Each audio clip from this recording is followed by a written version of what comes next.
Hostshare is sort of the way it works is everybody, when they sign up, they get 21 days for every listing that they add. So everybody across the board, if your place is $70 a night or if it's $1,000 a night, you get 21 nights you can go immediately use.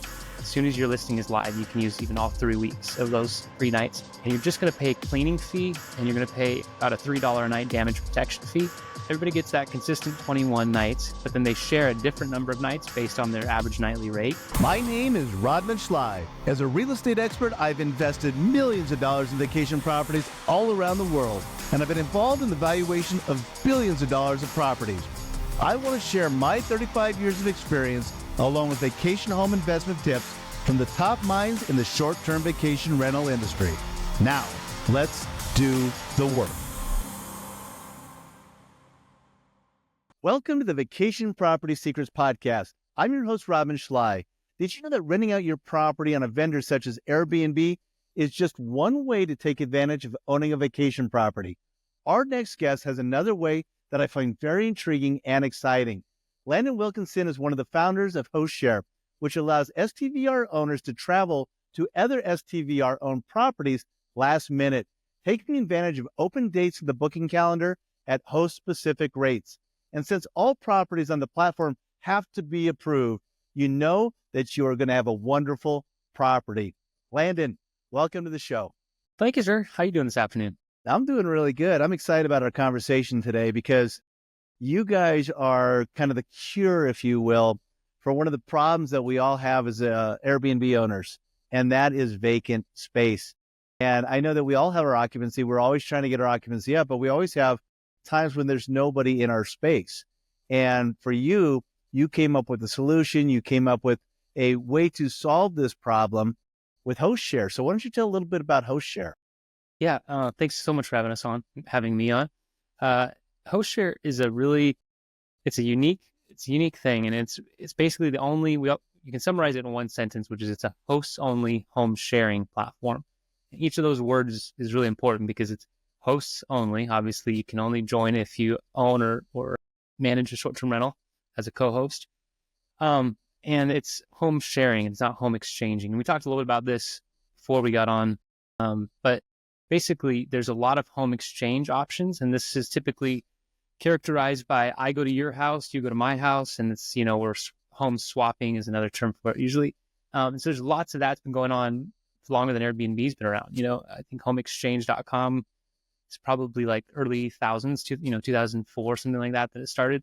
And there's tons of homes on the platform. Hostshare is home sharing, and it's really an important distinction because home sharing works a lot different in that. Let's say, for instance, you and I each have a short-term rental. We're good friends. You need to come to my area where my short-term rental is. I let you stay at my place. I'm not banking a credit. I'm not going, all right, he stayed at my house. We're having a monetary value that's, associated with that. And this is important because what ends up happening on things like home exchange is you run into this problem of like, everybody signs up, everybody's excited to use it. Then the problem is you have to get people to come stay at your place. You have to bank credit, and then you can start using it to go travel.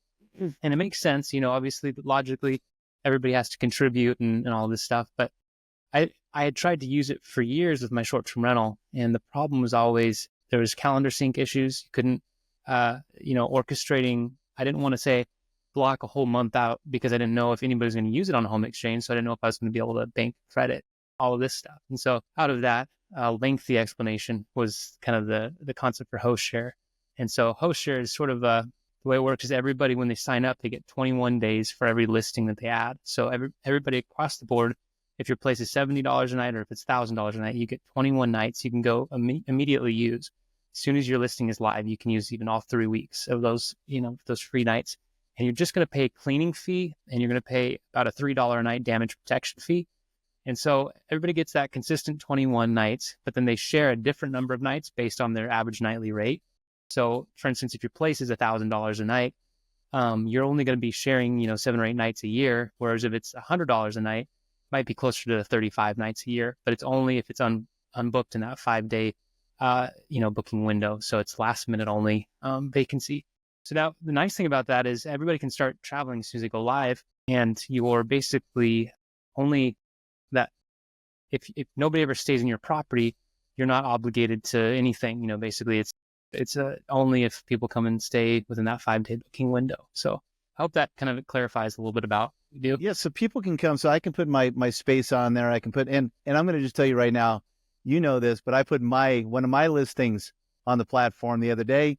I got to put in there. I got my 21 days of travel. But now people if it's within that 5-day window, they can go, hey, I'm going to go stay at this property down in Costa Rica if it's vacant, if there's space available, correct? Correct. But then Yep. also I get that 21 days for, I don't know, kind of like however I want to use it. So for an example, I'm going out to Los Angeles for an event this weekend, and there happened to be a space open in one of the properties. So I booked it, pay a cleaning fee, pay that little damage insurance that you're talking about. And basically I'm staying in Los Angeles for, 3 nights, 4 nights for like $225 cleaning fee. Yeah. That's the whole thing. I mean, I think so we launched in February, and the biggest hurdle we have is helping hosts understand the difference between sharing and exchanging. And I think that's the thing that once people get it as a host, 9 times out of 10, it really makes sense for people, and so, yeah, I think in the first 2 months, hosts traveling on Hostshare saved over like $100,000, and it's just been really fun to see kind of the way that community is developing. There's about 1,000 homes in the US right now. And so it's growing pretty rapidly. And yeah, it's just, I think as a team, one of the things that really motivates us is just all these families that are being able to make trips that they never were able to make or just didn't prioritize because of the cost associated. So now it's like, well, let's get away for the weekend. Let's go explore and get out of the house. And, so that's been really fun. Yeah, it's just a very cooperative platform too. I mean, it's me saying, hey, I'm going to have this vacant space. We'd love to have you come stay at my space. When you guys have vacant space, I'd love to come stay at some of your guys' spaces. Yeah. And, I've gone to the platform. I've looked at a lot of the listings, and there's a lot of high quality properties in there all over the United States. And then not only all over the United States, but it seems like you guys are really getting yourself entrenched a little bit in the international community. Yeah, for sure. I mean, it's funny. We had done some testing earlier on with Hostshare and some ad spending in Europe. And I think we had about a 5x higher return on investment for ad spending in Europe over the US. So I think probably from the standpoint of, there's so much tourism within a small area, that helps a lot. And then also, I think culturally, Europeans understand home sharing in a way that, is just, it's not, I'm going to say we're growing fast domestically as well, but we were shocked at the difference in receptiveness to Hostshare in Europe. And Costa Rica too is a good example of that. Yeah, and I welcome it. For me too, if you think about my property down in Costa Rica, just the cleaning fee alone, we've got like the property I have down there, we've got a full-time cleaner. I've got staff down there. Yeah. And absolutely. So if somebody comes in and if my property is vacant and somebody comes and pays a $200 cleaning fee, it helps me support my labor 100%. down there in Costa Rica also. And I'd rather have somebody in my property than have it just sitting vacant. Yeah, absolutely. Yeah. I mean, it's really an interesting thing. Like trying to, I always tell people it's a little bit like trying to spread the good news. If you're a Christian, like there's this really crazy thing. And most of the time, the biggest obstacle is people just understanding how it works. And then once they do, helping them realize it's not like a scam or something, because this is like, well, what's the catch here? Like, well, there's about 6 million Airbnbs, 3 million of them are sitting empty all year long based on a 50% occupancy rate. So it's like, we have like a $300 some billion problem that nobody's really, capitalizing on. And we're just barely scratching the surface of it. Yeah. Well, and it's 3 weeks. It's 21 days of being able to go to somebody else's property in a different place. And, I'm here in beautiful Colorado, and there's a good number of listings right here where if I want to get up on a weekend and go, hey, to my wife, let's take a 3-day weekend and let's just see if there's anything out there we can just drive to. Spend absolutely. a little time outside of the house. Yep. And a lot of times too, like I was talking to a guy out of, I have a home in Montana, and I was talking to this guy yesterday, and he has a home up in Kalispell. And, he's got 4 kids or whatever. And he says, well, this last minute thing that's hard to make work or whatever. And I said, well, what happens with most people when they use Hostshare once or twice, changes their thinking around travel. They have to basically now, at least for most people, this is not always the case, but most people, they realize the potential savings if they're willing to be flexible on where they're staying. So for instance, this guy in Kalispell, he realized, well, I know I want to go this approximate area in Florida for a couple weeks out of the year. And so my point was, well, you can pay now and you can be sure exactly where you're going to stay, and you're going to probably pay thousands of dollars. Or there's always going to be an alternative Airbnb you can book down there. And so you might as well wait until that 5-day, advanced booking window, and then see if you can get it for free. Because ultimately, like, there's so many Airbnbs and such an abundance there. Unless it's like the Grand Prix in Montreal, you're going to be able to find an alternative. And so you might as well just wait and save the money. Yeah, no, it's smart. And that's kind of what I did even on this LA trip. So I was like, well, I'm going to wait. And if I have to get a hotel, I get a hotel. But you know what? If there's something available on the platform, I'll just grab something off the platform. And there were two properties available coming up this weekend. And, I just picked one that I thought was going to suit me best in terms of location. And it was perfect. It worked out very well. And if it didn't work out well and I had to get a hotel, if that was the worst case scenario, fine. Totally. So be it. I Totally. still got my days. I can still go somewhere else. I can still utilize those days that I didn't use on this trip. So I thought it worked out swimmingly. That's awesome. Yeah. Yeah, that kind of habit change around travel is probably the other, besides understanding, changing the habit around travel. But again, if a lot of people say, well, can I block out days? Can I do this or that? And it's like, our goal is not to have the peak seasons and the best times of the year always be unavailable on Hostshare. And so it's like the compromise is last minute gives you the best of sort of, there's an opportunity that it might be available, the best times of the year, and the other places, it's not, something you're going to always experience, but yeah. I feel too like, you guys are just getting started. I mean, you said you got about 1,000 listings on the platform right now, but you guys haven't been doing this for very long. I mean, how long have you guys actually been open to the public, basically? So our first travelers, I think, stayed in early March. So we had basically been building April of last year up till November. You could finally add a listing and start, signing up and being really creating your profile and all this stuff. But you couldn't actually travel until March of 2024. Yeah, so just recent. I mean, so this is great.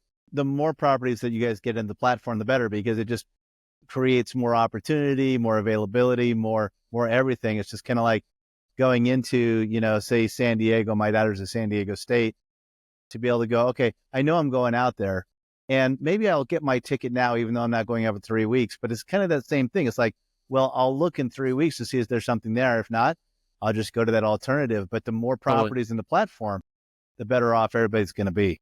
Yeah, I mean, we're working right now on a program for referrals, because we find a lot of organic growth happens already, but trying to figure out a way to incentivize sharing about it, because obviously for each listing that you add, the respective value to the platform increases. And so it's really, it's really easy. Like, that's always the case, as one of the founders, spread the word, but it actually benefits you if you can tell a few people and they tell a few people, the place you're wanting to go might be available in a few weeks because you told somebody, rather than just waiting on it.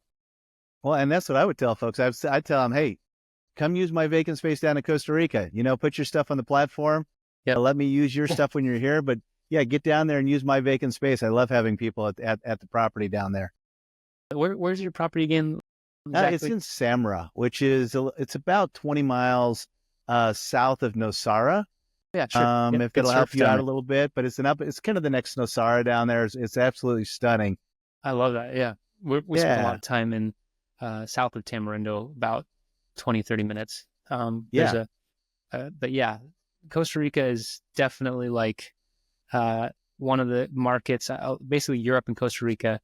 Costa Rican owners seem to be really interested in Hostshare. So hopefully before long, it's not going to be such an issue to just pick some dates, fly down there and stay as long as you want on Hostshare. So what kind of vetting process do you guys have? I know that I went through a vetting process, my property did. How do you make sure that you're not getting, I don't know, maybe people who are claiming to have a property and actually don't, or maybe a property that shouldn't be on the platform?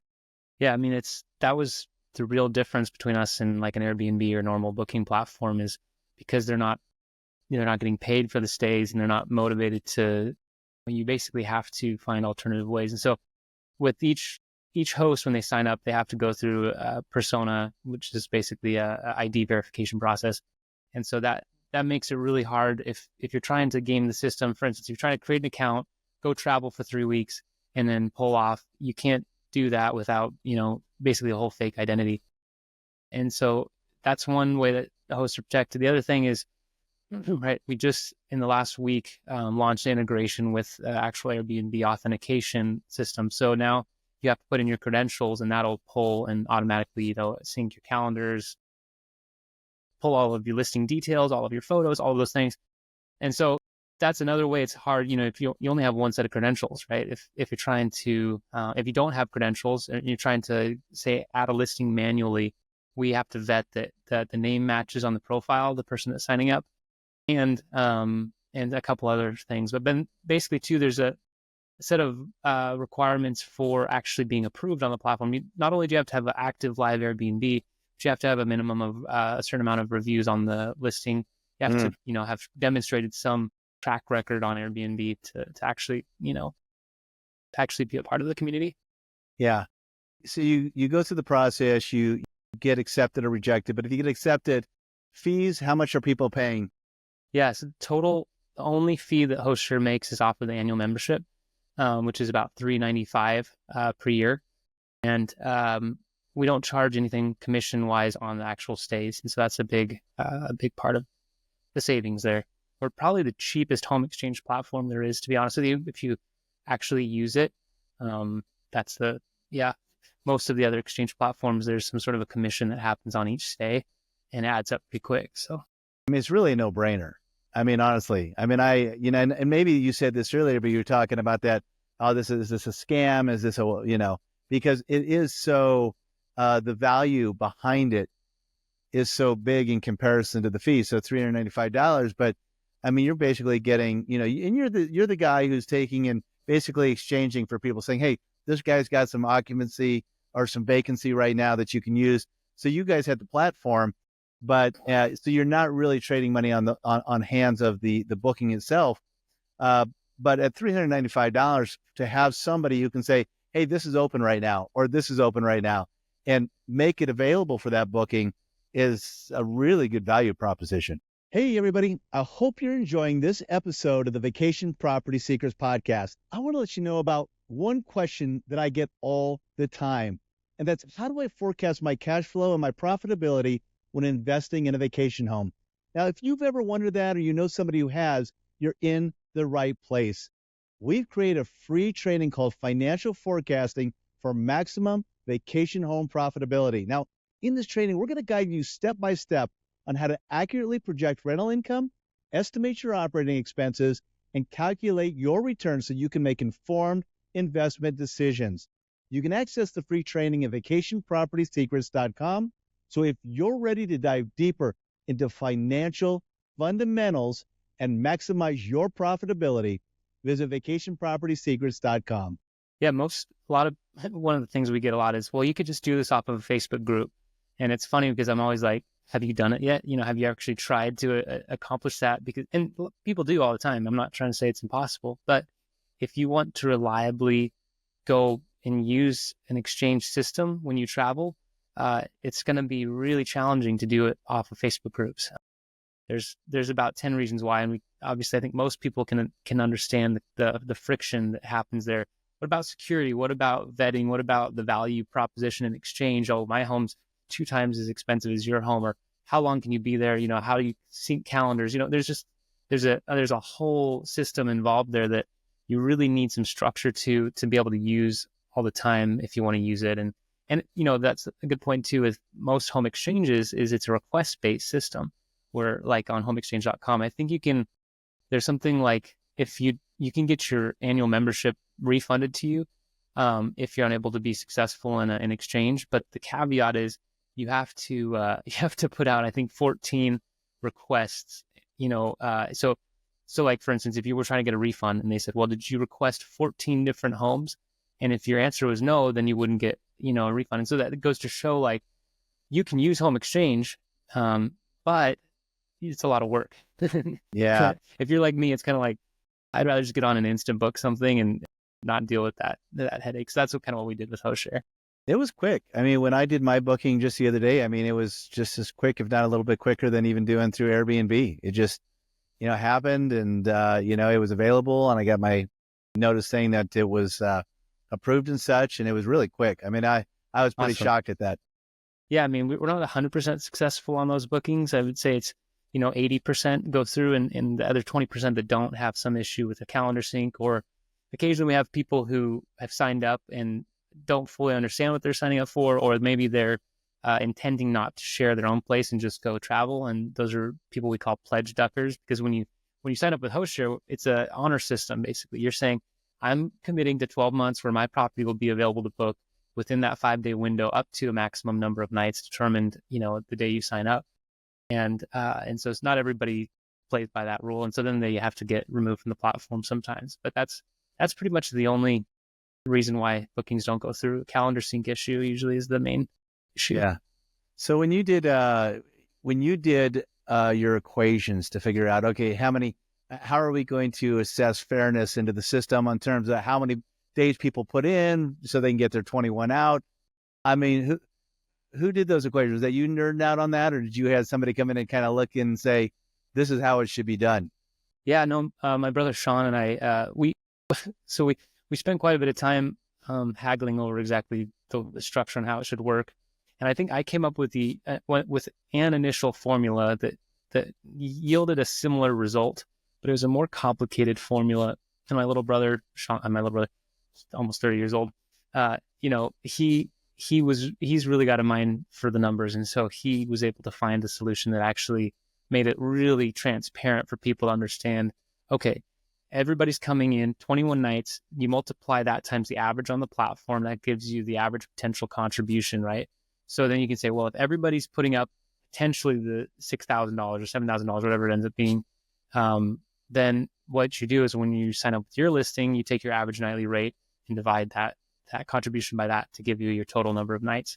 So it's pretty simple when you boil it down, but it took us a while to figure it out. Yeah, no, I know. Because I've always thought about that on a lot of things about, those trades and how do you get the equality? How do you get the fairness? But It's the hardest it sounds part. like a very simple way to do it. Yeah, that's the hardest part. I mean, that's why home exchanging is so challenging usually. And then there's the other side of home exchanging that's challenging is most people aren't set up as professional hosts. And so they got to figure out cleaners, and it's their primary residence. And so how often is your primary residence available for an exchange? It's only when you're not using it, which, most people are home. So it's, Yeah. And come on, having $395 for somebody to manage that system for you and to give you access to an entire platform of listings that, I mean, it feels like Airbnb, but your spin on it. But, it's got that same vibe to it right. that That's you where can we're go going, in and trying to really keep it work. simple. Yeah. And you can operate in it very simply and easily. And I don't know, again, I just kind of shake my head. And maybe my first one was easier than That's how it usually goes. That's what we're aiming for. Yeah, yeah. No, it's a great platform that you develop. Plus, just the ability to get rid of I don't want to say get rid of the vacant space, but utilize it. Because every time that nobody's staying at your property or that you have it sitting vacant and you're not getting any income from it, you might as well get travel out of it. I mean, that's 100%. Yeah. why wouldn't you do that? Because the value of what you're getting out of your vacant space is, it's a bonus. Yeah. I mean, we always tell people when you're with Hostshare, it's traveling like you own 1,000 homes. And so a lot of people are investing in vacation rentals in order to experience a certain degree of freedom and lifestyle. And I always like to think that when you sign up for Hostshare, it's a little bit like you're jumping ahead 10 years or 15 years or whatever, because now, like, one of those main motivations is freedom. You want to be able to go and travel with your family and do these things. Well, simply by virtue of owning an Airbnb now, you're part of that club, and so it's kind of a fun thing to be able to tell people on a regular basis, like, hey, congratulations, this is something you can do right tomorrow. Yeah. Yeah. What about too, Landon? What if there's so many people out there that are multiple property owners. So they've got multiple properties under their belt. Do they set up different accounts for each one, or they have one account? How does that work? It's that, I always say this, if you own, so for each listing that you add, there's no additional membership fee or anything. You can add as many listings as you want under one membership. So At 17 listings, you can live full time on Hostshare. I mean, it's basically, so we have a lot of people who have added, I don't think we have somebody who's added fully 17 yet, but I keep trying to push somebody, some of these high people with a lot of listings. Hey, it'd be great to have somebody live full time on this and see how that goes. I think you calculate it down, it works out to like $8,000 in cleaning fees that you pay over the year. Yeah. And 71 trips, so it's kind of a funny number. Yeah. Yeah. No, I was thinking about it, and you and I have talked about this, but I've got the one property down there in Costa Rica that I put on, but it's a part of a cluster of them. So I've got like 5 other properties that I'll probably be putting on there. But I was sitting here going, well, my gosh, I don't know if I could travel that many days. Yeah, that's the one limiting thing that I would love to find a solution for, so people have a reason to add more listings than they do nights, because obviously it just makes it better for everybody. But I haven't quite cracked the code on how to do that yet. Yeah, well, crack that sucker. Yeah. Get your little brother on that one. Sean, come on. Yeah. Well, so what's your goal? I mean, so you guys have about 1,000 listings. What's your goal? How many would you like to have on the platform? And in what time periods? Yeah, when we initially started the company, our thinking was if we get, if 1 out of 10 hosts on Airbnb, were using Hostshare, or we should be exciting to 1 out of 10 hosts on Hostshare. On Airbnb. And so something like 600,000 listings or something like that in the next 5-6 years would be, I think, a point that we'd be really excited about.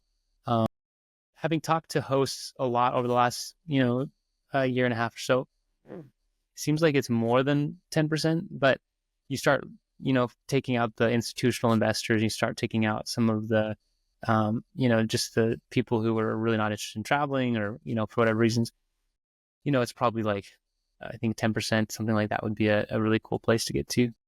Yeah. And how are you going about getting, so a lot of it's organic. A lot of it's been people spreading the word through Facebook groups. I think we've just started dipping into paid social ads. And so that's a really consistent delivering of daily listings being added.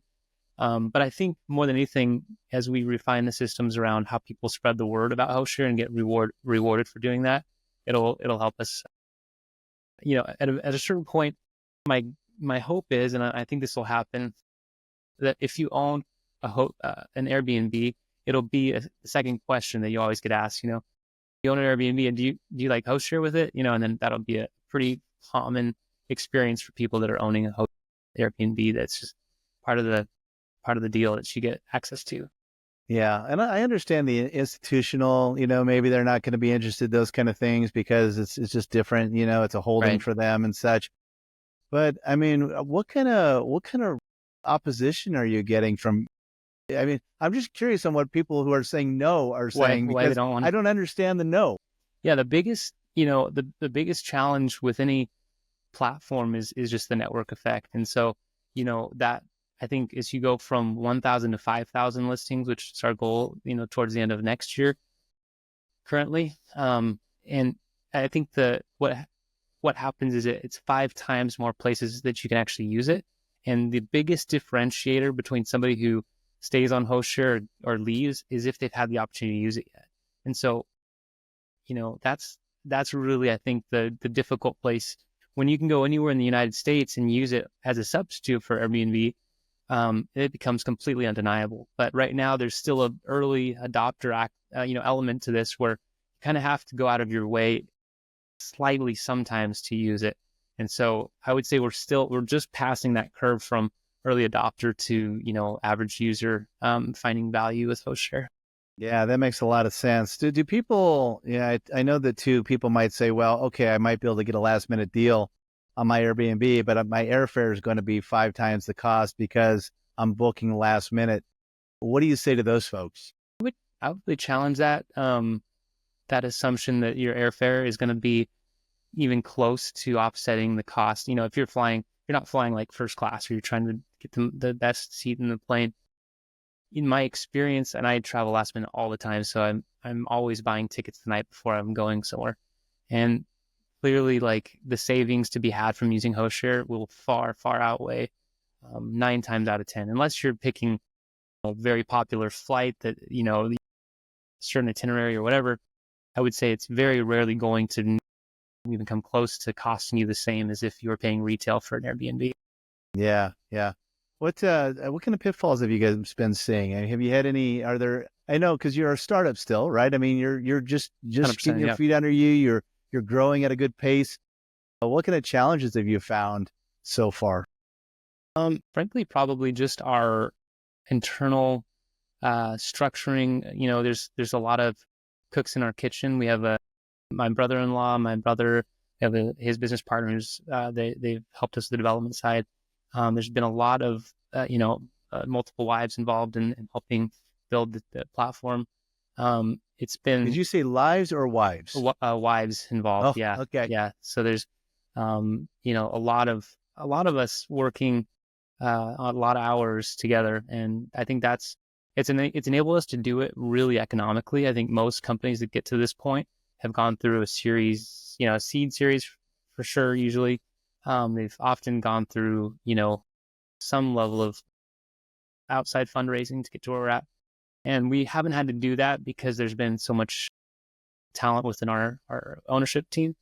Um, but clearly that has its own pros and cons, working closely with family and things like that. So, yeah, I think that's probably the only real, heck, it's awesome too. I always tell people working with family, you have higher highs and lower lows. It's a lot more fun to do it together.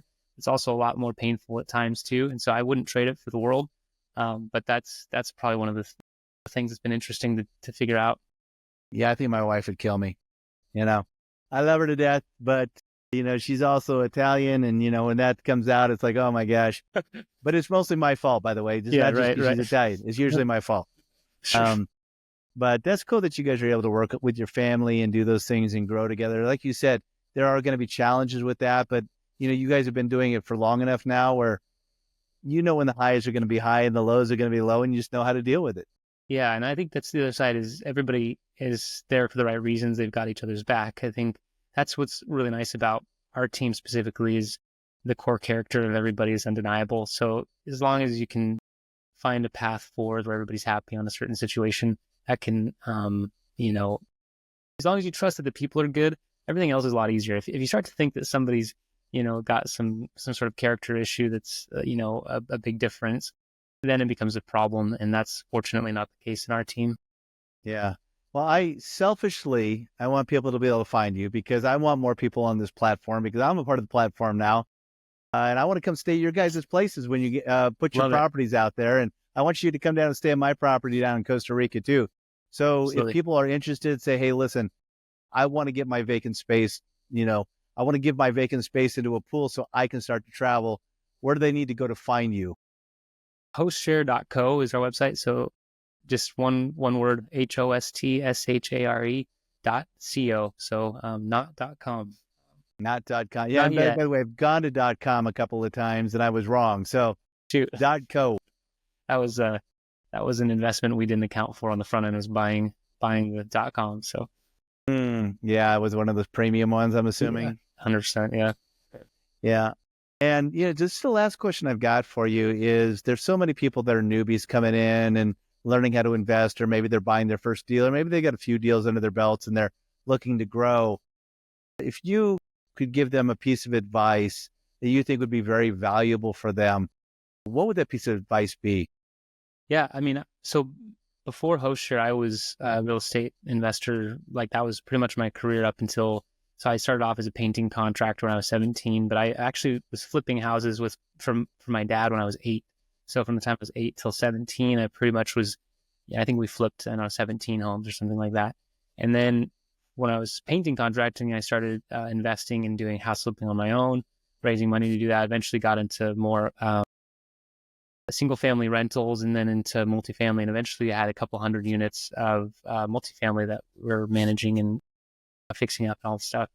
And, throughout that time, I saw a lot of my friends ask, how they should get started or whatever. And, so much of the time it's just doing a deal. It doesn't really matter what the first deal is. It's going to probably lose money. That's just the reality of learning any new skill. But getting started is the hardest thing, and it's the most critical thing, to just diving in and getting started. Find somebody who's trying to sell something, make them a creative offer if you don't have much cash. My brother is the king of creative deal making. So if you have any questions on that, I can put you in touch with him. But yeah, get started, because there's never a perfect time. It's never going to be the perfect market conditions. We're going to be the perfect deal. But yeah, that's probably my word of advice. Love it. Love it. Hostshare.co. Go check them out. I mean, it's a no-brainer in my brain. I've looked at it. I like it. I think it's going to be a fantastic platform, especially for that vacant space. But thank you so much for coming on the show today. Hey, thank you, man. Appreciate it. Thank you for tuning in to this episode of the Vacation Property Secrets Podcast. If you enjoyed the show, we'd really appreciate it if you could leave a rating and a review on Apple Podcasts or Spotify. By leaving a review, you not only support the show, but you also help others find and enjoy it just like you did. Also, please share this episode with somebody who could benefit from it. And if you're aiming to build a short-term vacation rental investment business that's based on strong investment fundamentals and not just emotion, I'd love to invite you to a free training that I'm hosting. It's my financial forecasting for maximum vacation home profitability training, an on-demand video course that's completely free. It walks you through the investment fundamentals to build and scale your short-term vacation rental business. You'll also learn how to estimate investment income and your operating expenses to build a projected pro forma operating statement and the potential NOI and return on investment for your property. Just go to vacationpropertysecrets.com to get access to your free training. We'll see you next week for another episode of the Vacation Property Secrets Podcast.